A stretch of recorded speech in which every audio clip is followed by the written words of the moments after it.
Kadaise seniai laimingame miške, laimingiausiame medyje, gyveno pačios laimingiausios būtybės visame pasaulyje – troliai. Labiau už viską jie mėgo dainuoti ir šokti ir apsikabinti. Ir šokti, ir apsikabinti, ir dainuoti, ir šokti, ir dainuoti, ir apsikabinti, ir šokti, ir apsikabinti, ir šokti, ir dainuoti, ir apsikabinti, ir šokti, ir dainuoti, ir apsikabinti. Bet vieną dieną trolius atrado Bergenas. Bergenai nemokėjo nei dainuoti, nei šokti, nei apsikabinti nemokėjo. Jie buvo patys nelaimingiausi padarai žemėje.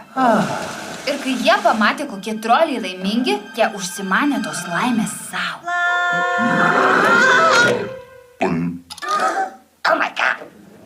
Suėdę troliai pasijautė tokie laimingi, kad įvedė tradiciją.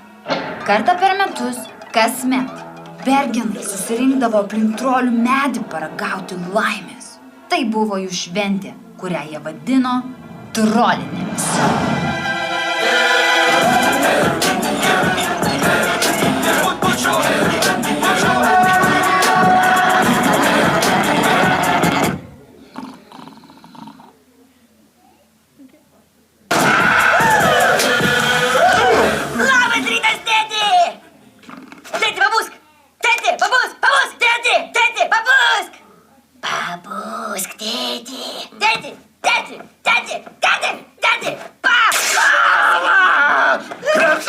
Kiek valandų?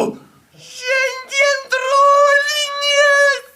Trolinės! Mūsų diena, kad gali būti laimingi!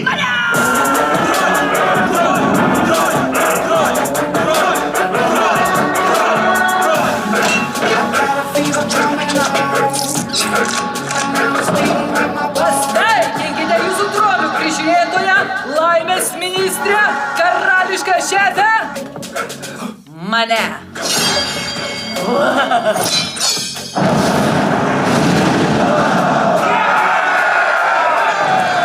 Tai labai ypatingos trolinės, nes mūsų tarpe yra vienas, kuris niekada nėra ragavęs trolių. Ai, čia aš, įkalate mane.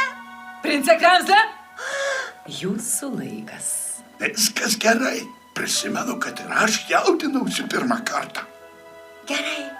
Šaunuoliukas tu. Tai mano šventa pareiga atskleisti jums tikrosios laimės skonį. Aš parinkau nepaprastą, ypatingą trolį, kaip tik jums. Pačią laimingiausią, pačią pozityviausią, mieliausią trolį iš visų. Ir kadangi kiekvienas princas nusipelno princesės, aš duodu jums troliukę, kurią jie vadina princesė Popytė.